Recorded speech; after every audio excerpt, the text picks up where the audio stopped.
So guys, greetings from Houston, Texas. Mike coming at you from AT Astro, Era of Truth, Aspect and Relationship Astrology. And with Valentine's Day so close, I thought I would start my first of many videos outlining relationship astrology. And as I continue to make videos, I'm going to start going over specific aspects in a synastry chart. We'll also do composite charts as well, but in the future. But in this video, I'm going to be going over more of the big picture. Synastry charts. Synastry charts are going to be your first gateway into relationship astrology. It's when you lay two charts on top of each other and you start to see the interactions between the different planets, and it's how we sort of gauge chemistry, how two people interact, their day-to-day relating, and how that impacts a relationship. Synastry charts are pretty much as old as natal charts. I mean, they've been doing them for thousands of years, and it's a very complex chart to read, but I will be helping you sort of get the baseline of how to navigate your way through these types of charts. So I have actually, instead of just talking about my opinion of synastry charts and different aspects, I've provided examples. So let's take a look. Okay, so what we're looking at here is a synastry chart between me and my best friend, actually. And you can do synastry charts between business partners, lovers, parents, and children. You can do them between friends. And this is a friendship that has actually lasted about 25 years. We've been friends since we were little kids. And when you look at a synastry chart, you're going to see on the inside, right over here, this is me. And then this is my buddy, outlined in red. And you start to see these little aspects line drawn from planet to planet. So a blue planet to a red planet, red line, challenging aspect. And of course, the different planets outline different parts of the personality, and the lines between the different planets represents how those different parts of that person's personality are aspecting each other. Now, a little bit of guidance when looking at synastry charts. Many people are under the impression that lots of blue lines equal, of course they represent harmonious aspects, and blue lines are necessary to gain a decent flow of harmonious relating between the two individuals, but you actually really need to have some hard aspects. Hard aspects are very important because the longest and the best relationships are sometimes challenging. You've got to actually learn and grow, and through conflict, we evolve. So, however, I will note that certain challenging aspects are far more difficult to handle than others. Like, let's see. Check this out. This is my Saturn. This is the planet of responsibility, the father. And this is Mars, the planet of action, the subconscious ego drive. When we see this square occur between those two planets, that's actually generally a very, very nasty aspect. We see Saturn not wanting to move forward in this particular area of life being aspected by Mars, the part of you that wants to go forward, part of you that's pretty much hot to trot, and those are coming into clash. So that in itself actually can create a lot of problems, especially in a committed partnership, a marriage, because there's just not a lot of agreement on how the two people should go forward. And then on top of that, you see this nasty little aspect right here. Mars, square my moon. Being that Mars is a far more masculine planet than the moon, Mars has the ability to, wound the moon relatively easily because it's a very soft part of a person's natal horoscope. So with this particular individual, we grew up together. Our dads were best friends, and our dad's synastry charts just as conflict ridden as this. And we spent the better part of our early childhood in trying to kill each other. Basically, an argument would erupt between the two of us. Boom. Based on he would want to do something, I'd be like, no, that's stupid. So he'd get pissed off. And so he'd start hurling insults that would attack my Leo moon, and the Leo moon doesn't react very well to that. And so it'd be like, me. You're acting like an asshole. Why are you being like this? Nobody likes you anyway. And they'd be like, bitch, I'll fucking kill you. And so we would just get into these horrible, horrible, horrible, horrible arguments. But challenging aspects also provide opportunity for growth. So over time, we actually learn to tolerate and respect each other. I remember actually one particular incident where we were both in class together, and I was placed in the back of the classroom for, acting in a disruptive fashion. My Mars squared Jupiter aspect was very, very, very well apparent even at a young age. And he thought it would be funny to write a note that said, "Please do not feed the toilet," and stuck it on my desk while I was sitting in the back of class. And so I erupted in a very Leo Moon fashion and grabbed an encyclopedia off the shelf and proclaimed to the classroom, "Behold, the power of knowledge," and then smacked the shit out of him and got sent to the principal's office. But, that was a constant theme.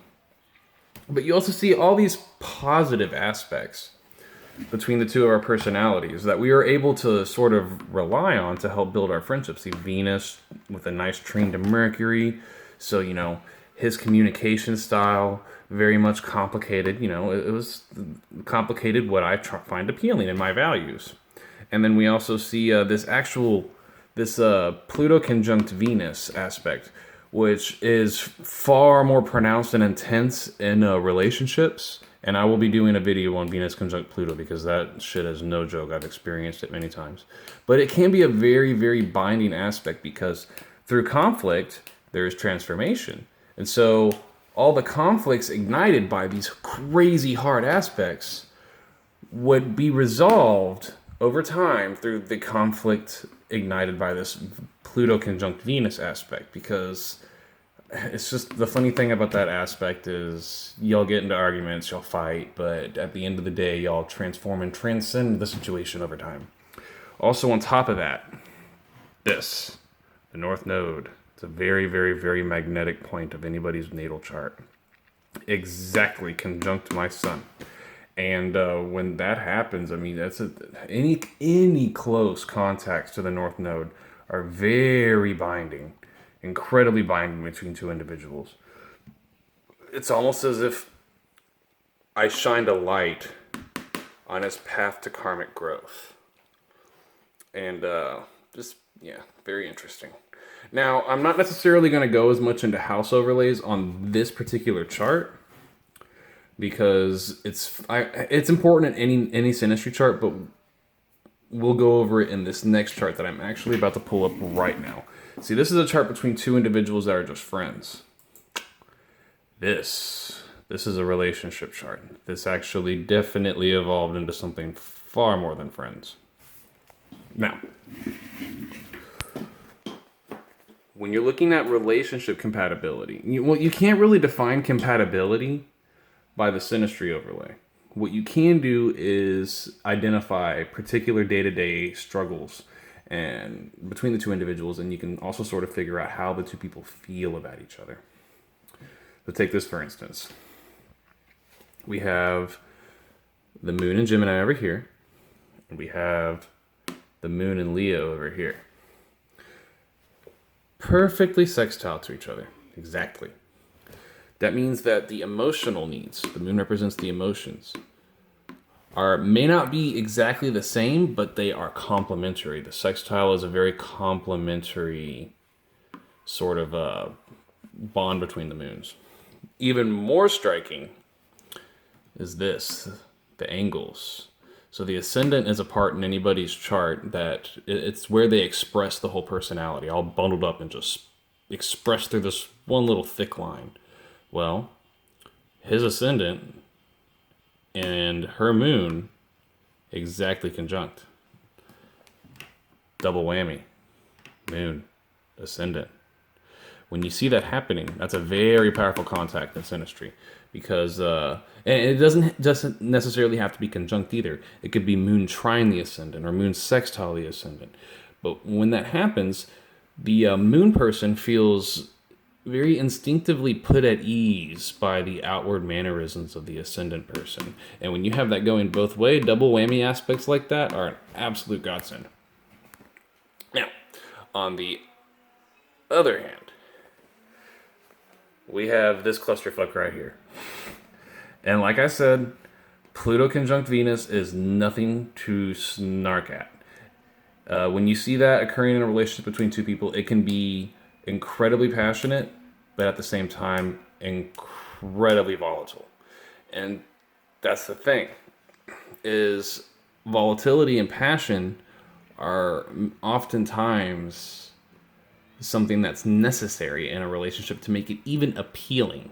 If you saw nothing but blue lines in a synastry chart, I mean, what are the two people going to do? They're just going to sit around by the TV, do the same damn thing every day, and it's just, there's no excitement. Passion, conflict, growth. That's what relationships are all about. Now, I will also point out that it is imperative that before you even do this synastry chart, you look over the natal charts of both individuals so that you can see what type of relationship they're looking for to begin with. So like for instance, this person, Pluto conjunct Venus. Well, that it's just seeing that there. I don't even got to look at the natal chart, but just seeing that right there points to an individual that definitely links up matters of the second house with matters of the eighth house. So we're talking about somebody who likes platonic relationships. On top of that, it's Venus and freaking Scorpio. So this Pluto contact right here is going to be right up their alley. Right up their alley. On top of that, we've got Mars conjunct Mars. Mars making a good aspect to either to another sexual planet. Mars making a flowing aspect to Venus or a conjunction to Venus or it's generally a very good thing. But when you see Mars conjunct Mars like this, it definitely points to very common, very similar sexual drives. It's also good in friendships too. Now, you're looking at house overlays. When you look at a synastry chart, you check out the houses on the outside and the houses on the inside, and you see where the planets on the inside fall into the outside. So this is a Jupiter. Jupiter is in my fourth house. Well, it falls into the other person's second house. So Jupiter falling into the other person's second house, because Jupiter expands and magnifies and it brings the luck and optimism, it blows up or expands this person's sense of self-esteem or their sense of self-worth. So it's wonderful for, I guess the second house person has a way of thinking that the Jupiter person sort of, can help them gain resources, gain materials. Now, look at all these planets falling into this eighth house right here. The eighth house is where you're going to find obsession. It's where you're going to find obsession, deep intimacy, transformative relationships, because the eighth house and Pluto are always going to be interlinked. And you want to look at where the sun falls. So this sun falls in this person's fifth house. So the sun lights up that house. The fifth house, which is all about romance and self-expression and sex, and more sex, and the babies that come along with sex, is lit up by this person's sun. That immediately is going to bring this person's going to feel very much, their sense of fun is going to be, very much lit up by the person on the inside. Now, on the other hand, this person's sun drops right into this little person's eighth house. And that doesn't, it lights up eighth house issues. So if this person has obsession issues, that sun dropping in there is going to light it completely up. Just like if the sun were to fall into the 11th house, it would light up that person's, issues related to their hopes and dreams and their desire to work with groups. And if the sun were to fall in the 12th house, that's actually not that great of an aspect. If the person's sun falls in the 12th house, that can bring subconscious issues to life in the 12th house person that they just don't want to deal with and can get real sensitive over the matter. It just depends on their own opinion of the 12th house in their chart.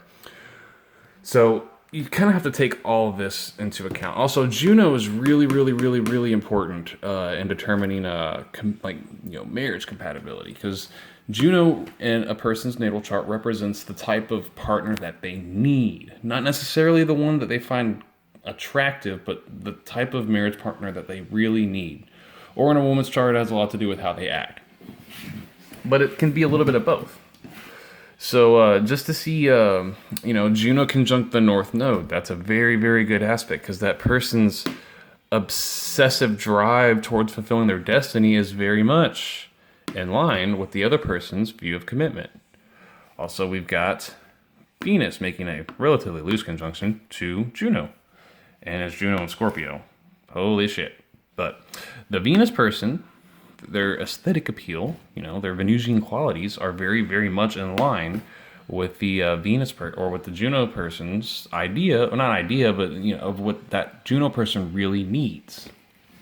Now, I'm not going to say this chart's perfect. It's definitely not. I mean, there's going to be challenging aspects. Like, look at this. You see Neptune making a bunch of hard aspects in a chart, and a conjunction is a hard aspect when it comes to outer planets. Any inner planet from one person making a conjunction to Pluto, Uranus, Neptune, Saturn. Those are hard aspects because the nature of those planets is so intense.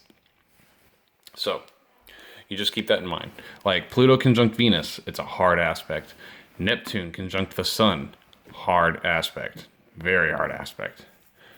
And a good relationship's going to have a blend of both challenging and positive aspects. So, on top of that, once you get done with the synastry chart, you've evaluated that and made your own opinions, you can add extra asteroids. You can add the asteroid Valentine. You can add Eros, Nessus, Psyche, Telephus. It just depends on what you're what type of links you're trying to find between each individual. However, don't overanalyze it. If you're trying to analyze the synastry between you and another individual and you've added over 6 asteroids, either one, you're obsessed and you really need to stop overanalyzing the situation, or 2, you probably have a lot of Virgo placements, and I just feel terrible for you because it's just the more lines you add to these charts, the more difficult they can become to read, because a synastry chart's going to have far more aspects between planets than an average natal chart. So just, when it comes to reading these, it's just keep it simple, stupid. And yeah. Like I said, I will be going over more in-depth descriptions of certain aspects. This is sort of more of a broad overview, but I hope this was helpful. I'll be getting back to y'all soon with more videos, and please subscribe to my new YouTube page. I just set it up. I've got all my videos uploaded on it. It's not the prettiest right now, but it's getting there. So thank you guys. Until next time.